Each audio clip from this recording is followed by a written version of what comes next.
O dabar pakalbėsime apie mus visus, tai yra apie fanus.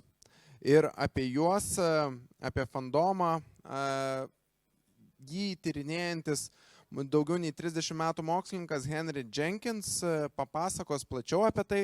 Mr. Jenkins, can you hear us? Yes, I hear you. Do you hear me? Yes, we hear you fine. So, Mr. Jenkins, I'm starting with the question. Fandom studies. Who needs it? The floor is yours. Thank you. Here we go. So, greetings. I'm speaking to you today from the other side of the globe. I'm sitting in downtown Los Angeles.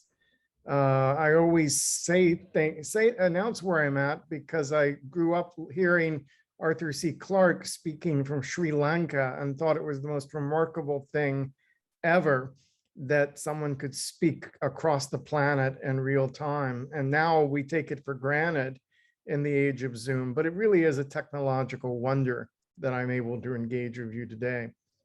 So I'm going to talk about fandom studies, and the question, who needs it, was one that was asked often as this discipline was beginning. It was asked by people in the academy. It was asked by people in fandom. Fandom studies is a kind of unusual blending of the two. Often it's greeted with excitement from fans who are what we call Aca-Fans, that are people who are both fans and academics, who often say, I had no idea I could write about that, the stuff that I love. But it is also greeted with some suspicion and hostility. So I'm going to begin a little with my own fan origin story. I think I became a fan in 1966 with Batman, first one on television, and as a very young child, got fascinated by the world, the language, the style, the stories of the Batman television show.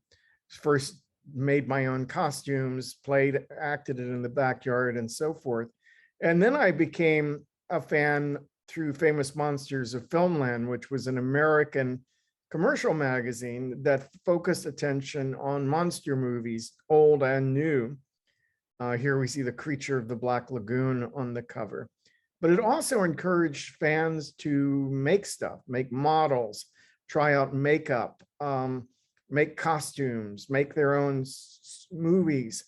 And so it was a space that saw fandom as a site of active cultural production. And then I became more formally connected with fandom and started going to cons with Star Trek, which I was late to the party on Star Trek. I really discovered it mostly through reruns, late afternoon strips on American television after the show had left the air. But it led me to going to science fiction conventions, discovering the deep conversations that science fiction media fans in particular were having in that period of the mid-70s forward. So that was the world I came up through. When I went off to graduate school, I found myself in a very different world, a world where the university still had a very high culture bias, that universities often saw fans as inarticulate, incapable of explaining why they liked what they liked. And so academics could step in and offer their own theories. And those theories were often totally off base and downright insulting. But I also discovered tools in graduate school which allowed us to think differently about the nature of culture. And for me, those tools came from the Birmingham School of Cultural Studies in the UK. And Raymond Williams taught us that culture is ordinary and that scholars should write about their own culture, wherever they're from, whoever they are, and that this was an important part of what cultural scholarship should look like. And he was writing that in 1958, the year I was born. Stuart Hall took that forward and started looking at the way audiences deciphered television. and he often validated forms of interpretation which didn't follow academic rules, didn't simply reproduce the story as given, but began to creatively rework it and ask questions about it. And I was exposed to those ideas through the man in the middle, John Fiske. And Fiske had come had been a student of Raymond Williams, had taught in Wales, had taught in Australia, and finally came to America. And I first encountered him at Iowa, and then at the University of Wisconsin-Madison. And he opened me up to these ideas about what culture could be. Some of the people he had us reading were already beginning to ask questions about media consumption, not yet writing about fans per se, but asking about grassroots interpretation. So Janice Radway was writing about romance readers. Bell Hooks was writing about the oppositional gaze of Black viewers and the ways in which their pleasure was always complicated by ambivalence about seeing stories constructed by and for white people. Richard Dyer wrote about gay fans of Judy Garland at an historical moment that led up to the Stonewall riots and the beginning of the gay rights movement. And Stanley Fish talked about interpretive communities, that are groups of people who come together and form new interpretations. So those ideas were bubbling around when I published my book, Textual Poachers, Television Fans and Participatory Culture, in 1992. And 1992 is now seen as the year that fandom studies was unleashed, where the idea that had been percolating about fans in the United States came together with an explosion of new books. So first out the gate was this book, Adoring Audience, Fan Culture and Popular Media by Lisa A. Lewis. Then there was Enterprising Women by Camille Bacon Smith. There was my book, Textual Poachers, and there was NASA Trek, which comes out a little after 92, but the beginnings of articles from Constance Penley on fandom came out in 1992. And so what had been the study of media publics, media audiences, media reinterpretation, media consumption, subcultures, all came together to form the study of fandom as a legitimate space for investigation by scholars who wanted to better understand how fandom worked, why so many people were drawn to organized fandoms during this time, and what the cultural impact of fandom might be. Part of what was drawing us to this topic was the amount of production this fan communities were doing, the number of zines. These are all Star Trek zines, roughly the period we're talking about. So all these fan magazines were coming out with original stories set in the world of Star Trek. And at the time we were writing, that was expanding outward to Star Wars, to Man from U.N.C.L.E., to all kinds of stories based, and our exposure was to stories based on American and British television programs. But we imagine the same phenomenon was starting to take root elsewhere around the world. We just don't know enough about, say, what kind of fandom looked like in your region during this period of time. We were reacting to those negative stereotypes about fans, the ways in which they were being fed on for dressing up in goofy costumes and gathering together to talk about and celebrate a television show like Star Trek. That seemed very strange to journalists, to other scholars, and here to Saturday Night Live and popular culture.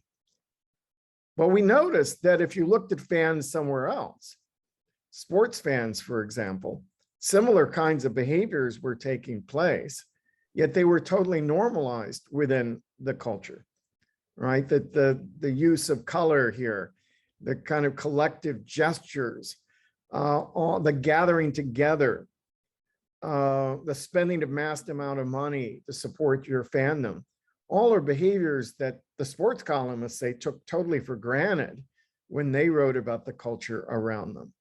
So there was a sense that there were cultural differences in how people were processing fandom, and we wanted to be there to celebrate the geekier side of fandom, of science fiction, fantasy, speculative fiction fandom, as well as sports fandom.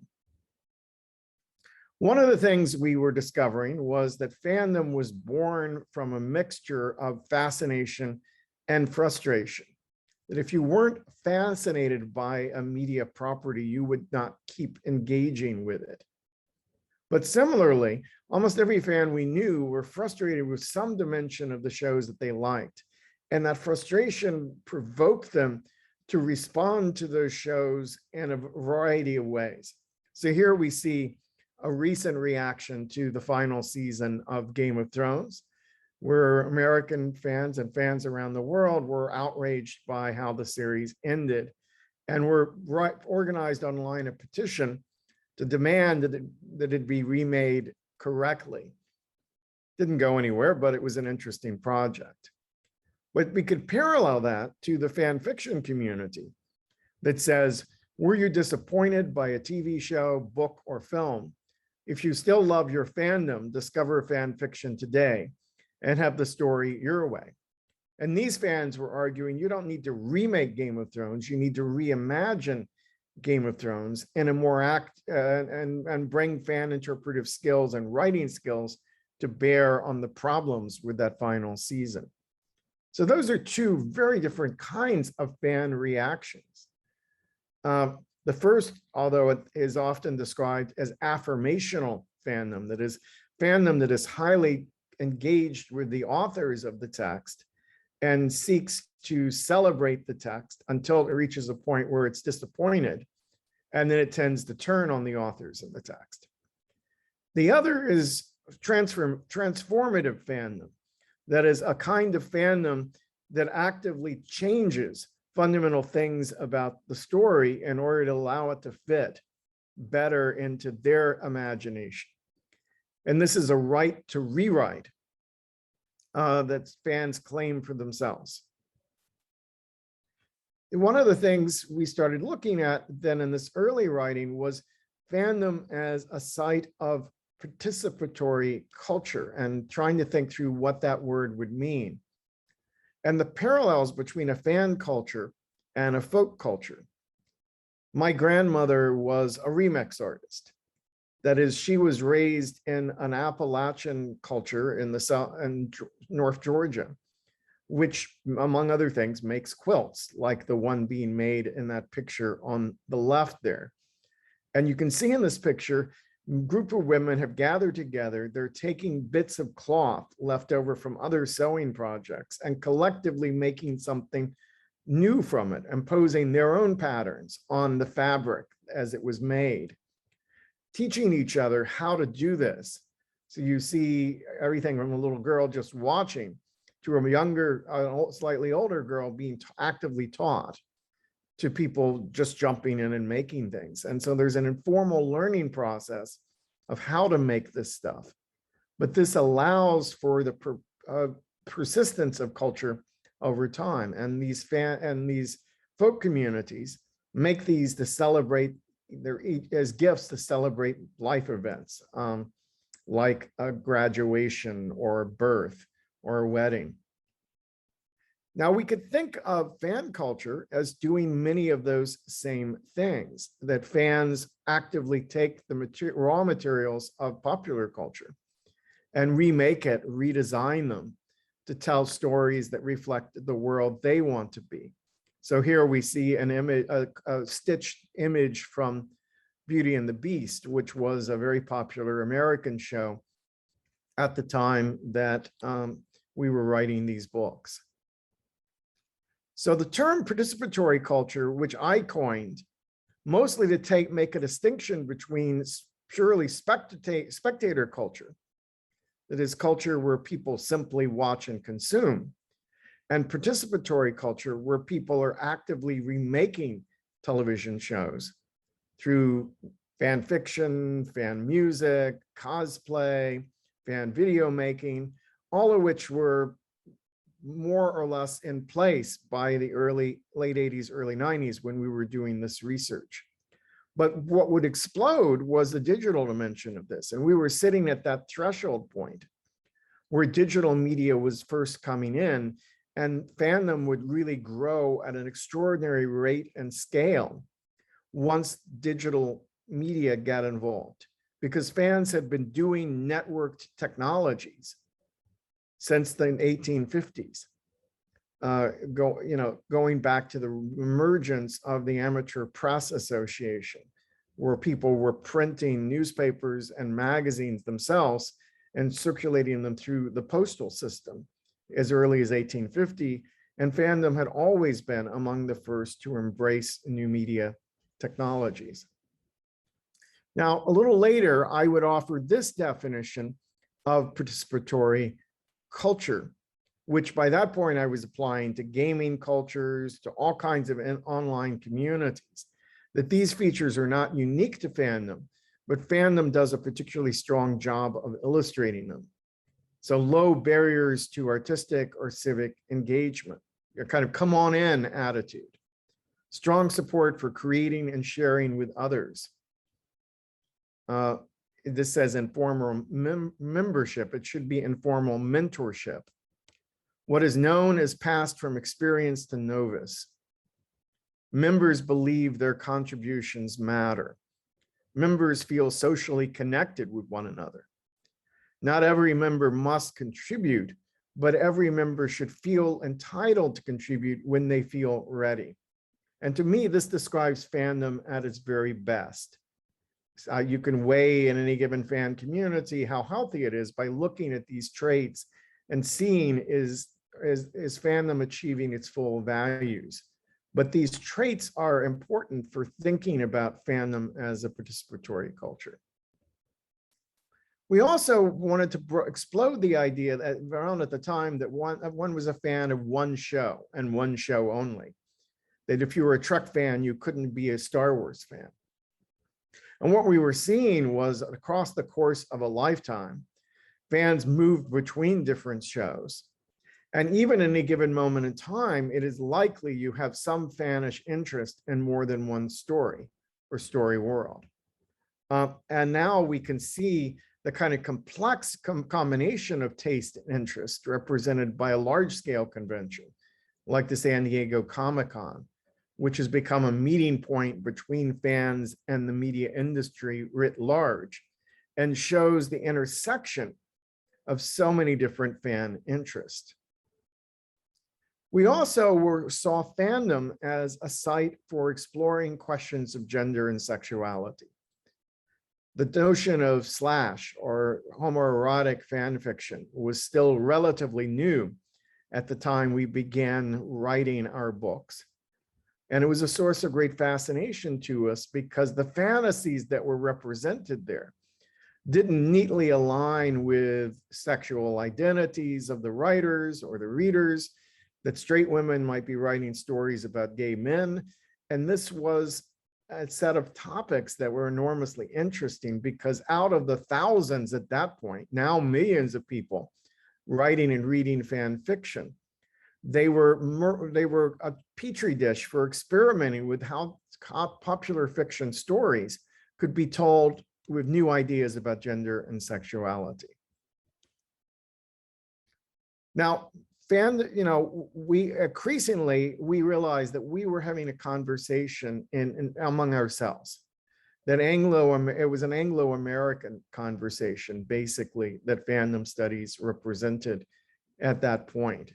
And so by the early 2000s, fandom studies began expanding outward and looking at how media texts that we've recognized were being taken up all over the world.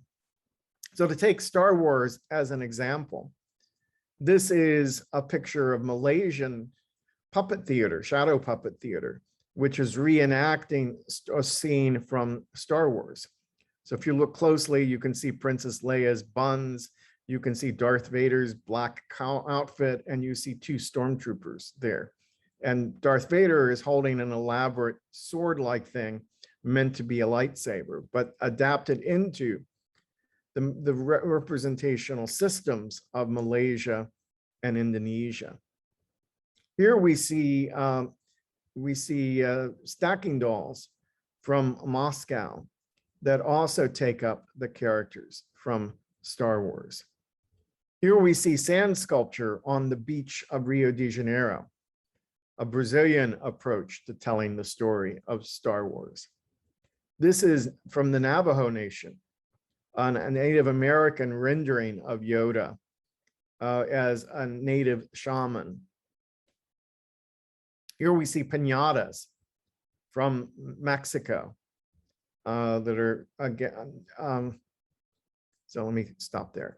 So what we see in these examples is that as media travels globally, it gets taken up by a variety of people at grassroots levels who convert it into the local cultural traditions that make it their own by remaking it. And some of these people are fans. Some of them are simply street merchants who know what's popular at a given moment in time. But all of them represent the kind of poaching and remaking, appropriation and remaking that we had observed in the fan community.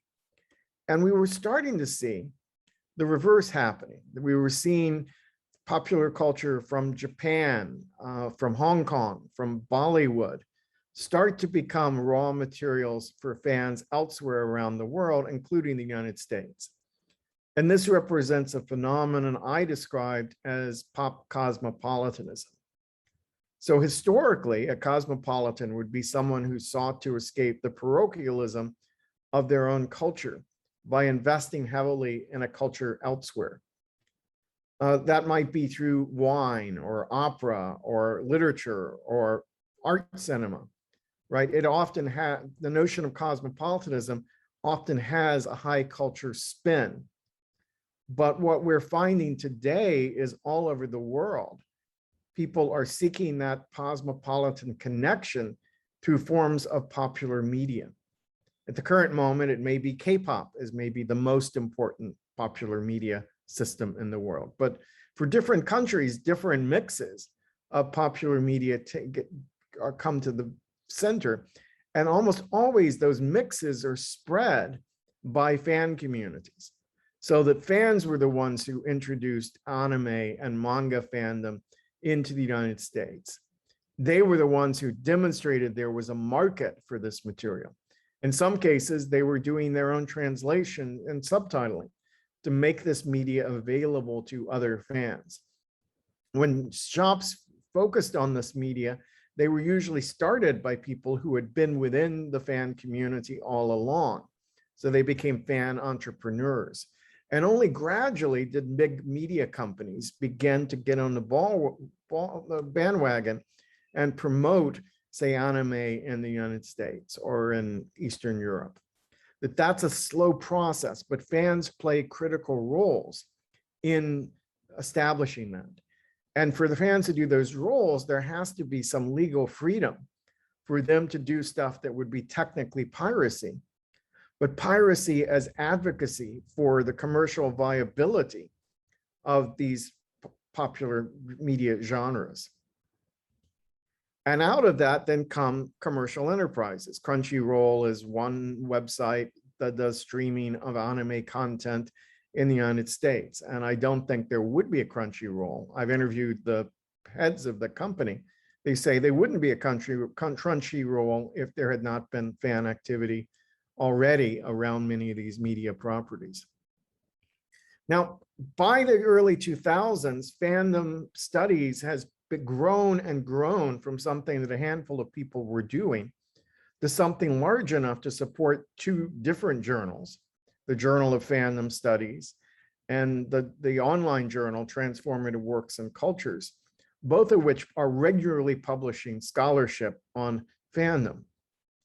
The Fan Studies Network has grown up as a global phenomenon, starting in Great Britain, but now there are chapters in many different regions around the world where scholars who are writing about fandom can share their work with each other, can form community, build collaborations. There is an explosion of books in the fandom studies space, more books than I think anyone possibly can keep up with, all addressing this question of what are fans doing, how are fans interacting with other aspects of our society. There are also handbooks, a companion to media fandom and fan studies, and kind of overarching guidebooks that do an overview of the field as an introductory text for the classroom. So the Understanding Fandom is a good example of that, an introduction to the story of media fan culture. Now there are podcasts. Two of the best, I think, are It's a Thing and Fansplaining. And Fansplaining describes itself as by, for, and about fandom. It features the work of many fan scholars as well as fans. And the woman with the shorter hair there is Flourish Klink, who is a former student of mine. So the question of who is it good for includes not just the fans themselves, but also turns our attention to the classroom, to educators who are interested and invested in using practices from fandom to teach with. So I have here the book that I helped put together, Reading in a Participatory Culture, which is about remixing classic literature for the literature classroom. Hanging out, messing around, and geeking out by a ton of young scholars became a kind of manifesto for a new idea about participatory learning. And Teaching Harry Potter, as the title suggests, explores multiple educators who were bringing the Harry Potter books into schools and teaching them at different grade levels with different pedagogical practices. Harry Potter particularly was rich for this because it's already about learning, education, schooling. But really what allowed us to grow was how many educators and librarians there were in fandom. And our work was going on in parallel with movements in the library schools to get comics into American libraries because they were seen as allowing timid readers or young readers to get excited about reading. And there were lots of comic fans who were librarians in the United States and elsewhere who were pushing for comics-based learning.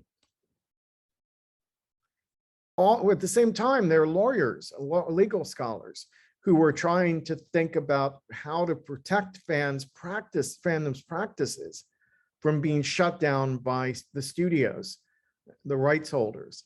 And so fandom has become an important point in legal education around copyright laws, intellectual property laws.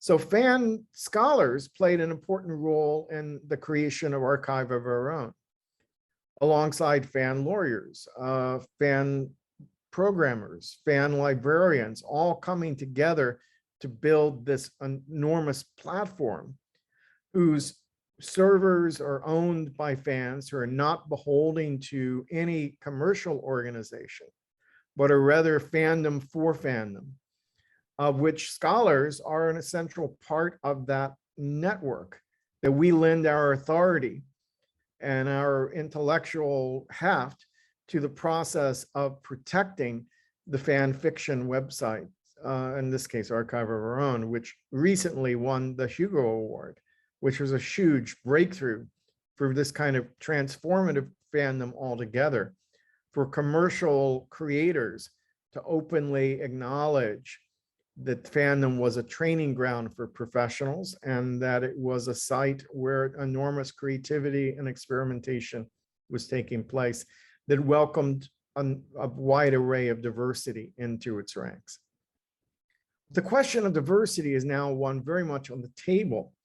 And there have been new books, mostly led by Rukmini Pandey, who was an India-based fandom scholar, who was asking questions about race and diversity in fandom. And she is challenging a lot of what the original things we said because of the exclusion or marginalization of fans of color from both fandom itself and from fandom studies research. And it's been an important burst of new energy, new questioning about the field. As we look at fandom today, we're seeing it is at once a place of racism, exclusion, and a place of reimagining for people of color, for older people, for younger people, that it is a space which is allowing folks to experiment with race and popular media and break out of some of the stereotypes that have shaped representations of people of color up to the present moment. And through practices like cosplay, we get to see and experience what a different version of these characters might look like. Ones that are better suited here to Black Americans, but we see at the corner an example of Muslim cosplay, the cosplay that uses the hijab as a central part of the costume. And that is also a site where American media is grappling with how to incorporate new populations, new immigrant populations into its imagining of itself. And a lot of work now is being done on Twitter as a platform for minority responses to popular media. And there's been a lot written about this group, Dim Throne, which was a kind of hip hop response to Game of Thrones that was conducted through Black Twitter. The media industry has started to absorb lessons from all of this fandom scholarship as well, talking more and more about fan engagement as a driver of how the industry measures its success. And it turns out that fans engage in a variety of behaviors that the industry sees as valuable. Some of which will be no duh to anyone in that room, but it starts with fans watch the show every week, that fans watch the whole show rather than channel flipping, that fans sit in the room and talk during the commercials and at least they're exposed to the brand. They seek out more content online during the week and are further exposed to both the show and the brands around it. And they're more likely to buy the products advertised on their favorite program. So all of those behaviors are seen as valuable. Finally, the average fan in the US brings something like 20 new viewers to a program, just friends, workmates, family members that they celebrate the show to and get them to watch. And they may do that at one-on-one in conversation or through social media. But fans become an important part of marketing a show. And the media industries in the US and elsewhere that I've spoken to around the world are, in fact, very deeply aware of the value that fandom brings to media releases. And we're starting to see then fandom itself become content of television. So this is a show built around Lego Masters. And each of these people there are known as within the Lego community as master Lego builders who were brought to this reality show to compete to see who's the biggest Lego master out there. And if you look around the faces, you see a wide variety of different kinds of people representing the diversity of Lego fandom as an important side. And Lego's been one of the companies, one of the brands that has been first to really embrace fan-based innovation as part of how they develop new products.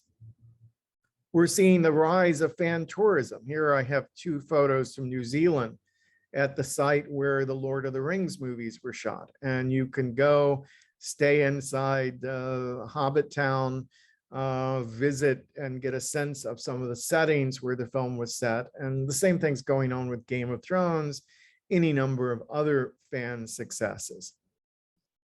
This is an interesting case. This is called Disney bounding. And Disney still restricts visitors to Disneyland and Disney World and the other Disney parks from coming in costume. But the definition of what's in costume is very flexible.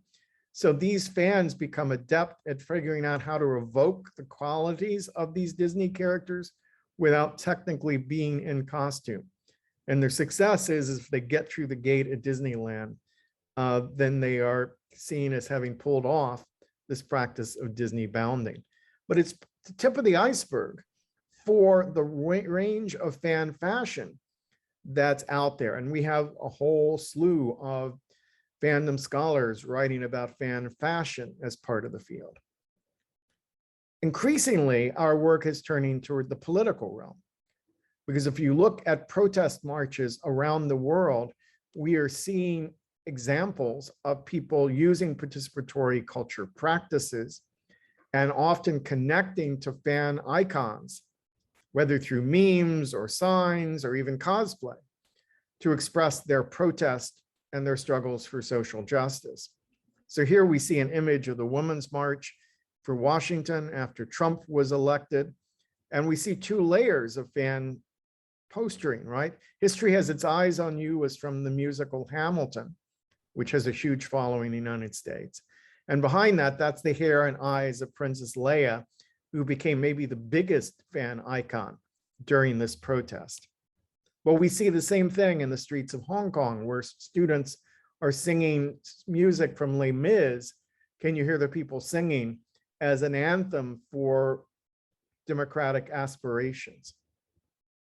So my research group has now focused 3 books around this practice of fan activism in one way or another. By Any Media Necessary, The New Youth Activist was this case study of 5 activist groups with a kind of deep ethnographic study of them, almost all of which use popular media in one way or another as part of their struggles, but their struggles are defined by using whatever media they can get their hands on, whether it's digital or indie comics or wheat paste and posters. Popular Culture and the Civic Imagination, Case Studies of Creative Social Change, takes it a step further, looks at 30 movements around the world that use popular culture as the language by which they conduct their politics. And we offer a larger theoretical frame for thinking about what's going on in those case studies. And then we went a step further with Practicing Futures, where we've been going to communities and using world building activities that are straight out of speculative fiction to get communities talking together about their shared values, their hopes for the future, and so forth. And this book, Practicing Futures, is a handbook for activists and educators who want to use those kinds of techniques in their own communities. A lot of this work for us starts with the Harry Potter Alliance, which is a human rights advocacy group that grew up in response to Harry Potter. And if you look at protests, again, you will start to see signs like these. When Voldemort is president, we need a nation of Hermiones, or this wouldn't happen at Hogwarts. So younger fans, younger activists are using these stories from popular culture in order to symbolize and communicate their political resistance. And again, we're seeing this happening all over the world. The Black Lives Matter movement used Black Panther to Wakanda the Vote was the name of their campaign, to get people who coming out of the scene Black Panther to register the vote and participate in the political process. So this is a very traditional political organization, not a fan organization, but they're using tactics straight out of fandom.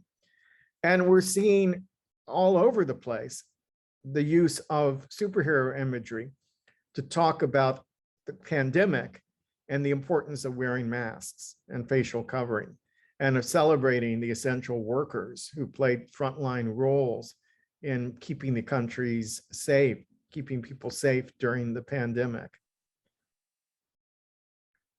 Finally, I think we're seeing there's growing interest in fandom studies in so-called toxic fandom, that is mostly white, mostly male anger toward diversity, inclusion through popular culture, and the sense of outrage that's going on. So political scientists, for example, did deep dives into the controversy around Last Jedi and discovered 2 things. One was that it was being pumped up by Russian hackers as part of a larger campaign for divisiveness in advance of the 2016 presidential election in the United States. It's part of the same interference that helped put Trump in the White House. And that some of the angry and articulate fans in that debate were being actively recruited by Breitbart, and other kind of alt-right newspaper in the United States, so that they are actively finding the fans who had the strongest critique of diversity and amplifying their voices in the build-up to the 2016 election. So our scholarship is helping to put in context some of the divisiveness that is affecting fandom. Not that there weren't people who legitimately disliked Last Jedi, or that there weren't grounds for disappointment in some aspects of it, but that it was artificially amplified by these outside forces that saw fandom as a key for thinking about changing politics in America. It's part of a larger conversation about narrative change that is using pop culture and to actively transform the belief structures of a society. And almost every week, I'm getting email from some group that is trying to bring about narrative change, mostly for the progressive causes, but also for conservative causes. And they are very much interested in fandom studies as they try to do their work. So with that, I will wrap up my formal remarks, and hopefully it left us some time for questions.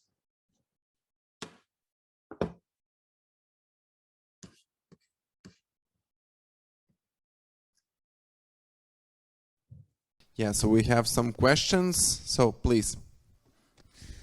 Right. You mentioned that initially, before this field of study was formed, there were other scholars that tried and failed to explain the reasons for why people like the things they like. And you said that some of their explanations were insulting. Could you give the most outrageous example you could remember? Well, I mean, there was an article, the one that got under my skin when I first started graduate school was one that said that people could not say why they like Star Trek. It was a habit like chewing bubble gum. And then proceeded to do an analysis of Star Trek using what fans considered the worst episodes of the series. So suddenly explaining Star Trek through Spock's brain, say, which is a classically really, really sucky episode. So there was no respect for the canon that fans were creating. There was no eagerness to engage with fans. There was just a sense that this was disposable, that it was stupid, and could be written about in that way. But that was part of a period where basically academics saw fans as couch potatoes. We're sort of passively sitting there eating bonbons and watching TV and getting fat, maybe eating Doritos and drinking Mountain Dew. And that's still a stereotype that's out there, I think. But I think increasingly we're seeing journalists coming to us having read some of the foundational work in fandom studies, and the writing coming out about fandom today in the Anglo-American world is far less insulting, because many of them studied this stuff in school and at university level. They may be fans themselves now. And so those stereotypes are not cropping up in academic writing or journalism at anywhere near the frequency that they used to. And that's maybe the most base level benefit that we came from fandom studies in its early days. We have another question, so. Hello. Thank you for your presentation. It was very interesting. Could you maybe talk a bit more about how current online fandoms differ from the fandoms from the 90s when you started your research? Yeah, the simplest way to explain it is to talk about letter zines. Letter zines were a form of fan publishing where people watched an episode of a television show, and I used to be involved with one around Star Trek Next Generation. And we would send our comments to a central editor who would process all of them, put them into a zine format, mail them back as, the aggregate of comments back, and we might find out what other fans thought about an episode 2 to 3 months later. Now you compare that to the experience of discussing a television episode today, And the responses all around the world almost before the first commercial break. People are forming opinions, sharing those opinions. So one thing is the speed with which fandom responds to things dramatically shifted once we got out of the world of post office-based fandom and into internet-based fandom. The second would be the diversity of fandom grows. If you used to be, you needed to go to a con like the one you're at now, and maybe there would be a dealer's table where people were selling zines with fan fiction in it. Now, people who've never been involved with fandom, don't know anyone in fandom, search and stumble onto, say, Harry Potter fan fiction on the web and begin reading and writing. And that's grown the scale of fandom at a remarkable degree. It's led to international fans having a stronger connection to fandom, as it's the US-based fandom, I mean. And it's, also though, means that enculturation, that is teaching the traditions of fandom, the norms of fan practice, has not been able to take place at that scale. So for example, real person fan fiction was seen as taboo in the 90s, even though people were writing some of it and it was circulating really in a very covert way. Now, boy band fan fiction is widely distributed on the internet and no one thinks twice about it. And there are any number of other sexual taboos and so forth that broke down through this process of fans entering, making up their own rules, not necessarily following the rules of the older guard in fandom, and leading to really some fundamental shifts about how fan fiction operated. So those are just a couple of examples, but I guess the third thing I would say is that fans could maintain their pockets of shared interest as long as they didn't have to bump up against each other. So there could be female fans of Star Trek who were interested in things fundamentally different from more technocratic male fans of Star Trek. When the internet came in, those fan groups initially were thrown into contact with each other.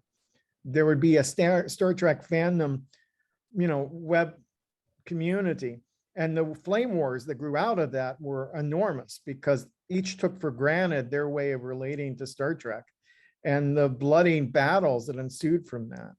Today, I think as people have come used to the web, we found back into more niche-based communities and the larger fandoms, and they can coexist because by and large, those groups don't come in contact with each other, except through Twitter, which is the site where we're seeing the strongest flaming taking place in the fan community.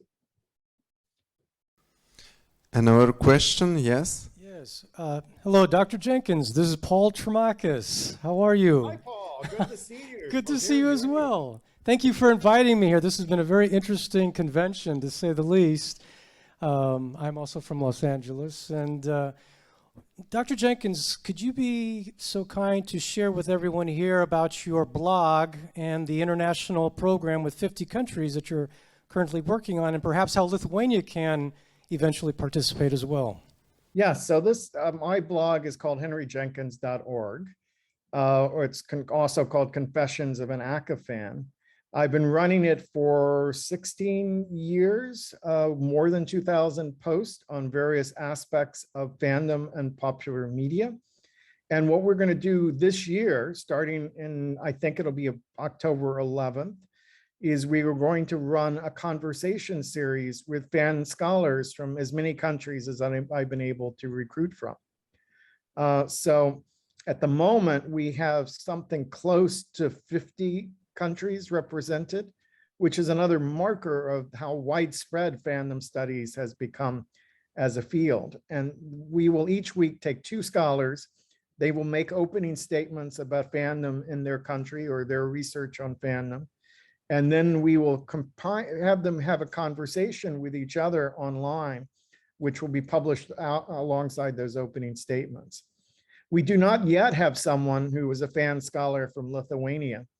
So if there's such a person in the audience there, it's still open to having some more countries represented. The scale of this has gotten out of hand, but what's 1 or 2 more in the mix?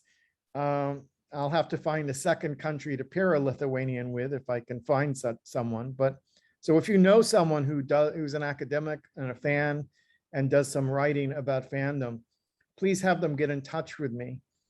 And my email is hjenkins@usc.edu. So hjenkins@USC for University of Southern California.edu for education. I think we will spread this in Lithuanian fandom, and maybe we will find any academics.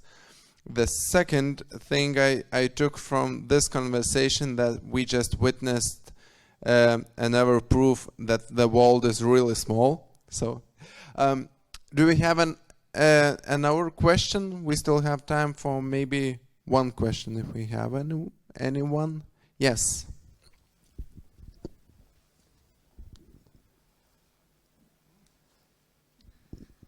Hello, thank you for your talk. I have a question which might be related to the previous one, but still I'd like to ask it.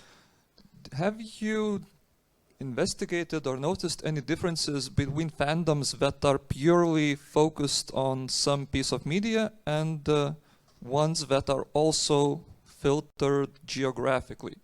Because here in Lithuania, our fandom is specifically Lithuanian, and also interested in some fan work.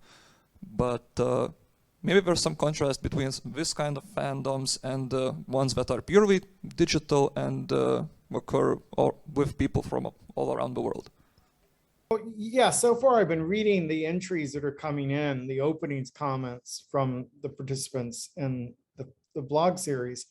And those from smaller countries are describing two things. One is that they may not have a national fandom because everyone is absorbed into a global internet-based fandom, and there's no energy on the ground to organize fan conventions, fan practices that are unique to that country. So smaller countries in particular seem to be highly porous and get absorbed into global fandoms where everyone speaks English, is reading fan comments from elsewhere and so forth. And then on the other side are the kind of gathering, the crossroads, the inclusion of many different fan interests into gatherings like a con, because no one interest is large enough to have a specialized con. You wouldn't have a Game of Thrones con, even though Game of Thrones was at one point a large fandom across your region, but you wouldn't necessarily have a con totally dedicated to that. That brings fandom back to some of its origins, where the World Science Fiction Convention, which is really initially a convention that involved folks from Cleveland and Brooklyn, the World Science Fiction Convention from the very beginning was highly inclusive of all interest in speculative genres, plus science and invention, kinds of political movements. So the history of fandom up until the specialized cons around Star Trek in the United States would be a kind of eclectic mix of interests brought together by an organizing committee. And people pass between those interests fairly fluidly. So I think what I'm seeing from this con is fairly typical of how fandom operates in smaller countries around the world and in countries that have fairly limited local media production, which means that they don't necessarily generate their own shows as fanish interest, but are connecting with shows from somewhere else. And it's not necessarily the US, it could be Korea or Japan or India or Latin America, Turkey. All of them have fandoms in other countries around the world that are connected to them. Thank you very much. Okay, I see some hands still risen. Okay, the last question, and that will be all. Okay, thank you so much for your lecture. I had a question. You talked a lot about the participation of the fandom in writing their own fiction, but has it ever been so that the fiction or the movement was so strong that the endings have changed in reality, or be influenced the characters in some way, and the original was rewritten? Well, the Hollywood is highly protective of its creators and insist that they do not read fan fiction because they're frightened of legal suits that would come if the producers took something from a fan story and incorporated it into the work. And I've seen that firsthand. We hosted J. Michael Straczynski of Babylon 5 fame at MIT. There was a woman in the audience who came up with great tears in her eyes and gave him a fan novel that she had written that had helped her through a suicidal period in her life. And it was a really sweet moment. And JMS hugged her on stage and so forth. We walked through the door into the green room and he said, he called my attention to him and he threw the book into the trash and said, I want you to verify that I never looked at anything in that book, because he had been sued by a fan who claimed that one of his ideas had come from fandom. So there's a wall separating fandom from the producers at that level. So there may be the producers may pick up on broad themes in internet chatter. For example, the whole bromance phenomenon that's very widespread in contemporary media is almost certainly a response to the slash genre or boys love genres and fan fiction, but it's not in an immediate way to borrow from any given story. So producers, I think, get broad impressions, but they try very hard not to read particular works and be influenced by them. So the fun of fandom is you can write your own endings, write your variants, and every variant is as valid as anyone else's variant. And the pleasure is of reading multiple versions of the characters and their stories, but not, I think, to think of it as a mechanism for changing the show itself, because that's really not likely to happen. Your letters are far more effective at changing the show than fanfic is. Thank you very much. So our time's up, and I really appreciate that you joined us today. Thank you for your presentation. Thank you for your insights. It was really interesting to hear about ourselves from your point of view. So thank you and goodbye. Thank you.